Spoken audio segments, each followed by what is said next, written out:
প্রিয় দর্শক, এই যে এরকম থাপড়াইনা রুটি যদি খাইতে থান, এ আমাদের পাতিলা বাজার আসবেন। প্রত্যেকটা রুটি থাপড়াইনা রুটি, আর এই রুটিগুলো খাইতে খুব সুস্বাদু। আপনারা এই হোটেলে আসবেন।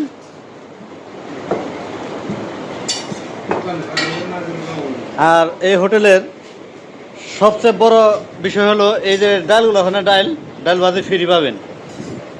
আপনারা পেট ভরে খাইতে পারবেন, একদম ফ্রিতে দেওয়া হয়। যারা দূর দূরান্ত থেকে আসবেন অবশ্যই এই হোটেলের এই যে ডাল রুটিটা খাবেন।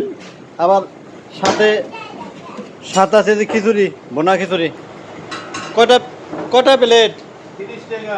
30 টাকা প্লেট। এই দেখেন, এক প্লেট খাইলে আপনার পেটটা ভরে যাবে। সাথে মিষ্টি আছে, দই আছে, সব ধরনের খাবার খেতে পারবেন এই হোটেলটায়।